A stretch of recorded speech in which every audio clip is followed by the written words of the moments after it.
Dia program ini berkonsentrasi terkait dengan konservasi kawasan pesisir. Saya menjadi konsultan public awareness-nya. Wah. Penyadaran masyarakat. Nah, sekian tahun saya menjadi konsultan di situ. Lalu kemudian ada teguran dari pemerintah bahwa seorang pegawai negeri sipil tidak bisa merangkap jabatan sebagai dosen dan sebagai konsultan. Akhirnya saya mengambil keputusan untuk lanjut S3 di Universitas Negeri Jakarta. Jadi saya selesai S3. Setelah selesai S3, lalu oleh Bapak Wali Kota Bau-Bau yang baru saja terpilih tahun 2013, Bapak Dr. Haji Abdul Sajid Tamrin Magister Hukum, saya diajak, diminta secara kelembagaan melalui rektor saya di Universitas Sololé untuk ikut membantu beliau di instansi pemerintah Kota Bau-Bau. Menarik sekali, Pak. Di antara SD sampai S3, yang paling berkesan sampai sekarang yang tidak bisa Bapak lupakan, apakah saat ketemu dengan Ibu atau ada cerita lucu dari SD sampai S3 itu, Pak? Yang itu yang sangat berkesan kalau ada susahnya. Betul. Kalau bicara susah, ya pasti di S1. Karena masa S1 itu kan pertama kali berpisah dengan orang tua. Pertama kali merantau. Merantau, ya. Masa S1 itu kebetulan saya juga terlahir dari keluarga yang kurang beruntung. Tidak terlalu berada lah orang tua saya. Saya anak pertama dari 5 bersaudara. Dan orang tua saya janda, gitu, ibu saya.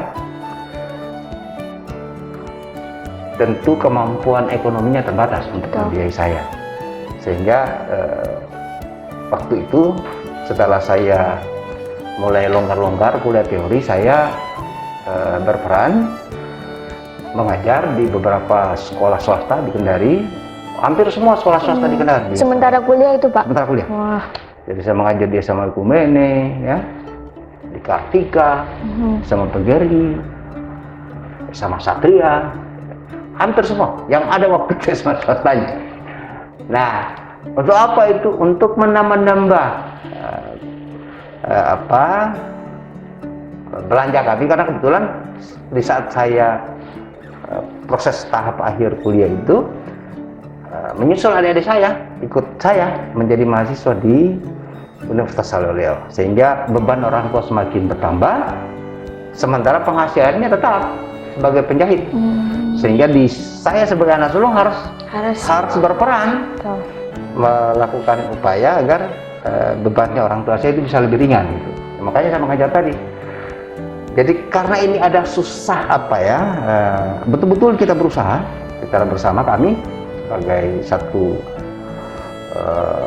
keluarga, saya sebagai anak sulung, lalu kemudian ada adik saya, dan kami berjuang bersama, sehingga inilah mungkin yang punya cerita panjang.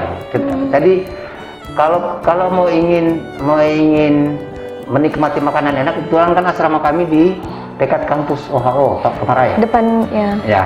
Ya, saya dulu kosnya itu di Jalan Bunga Nusa Indah.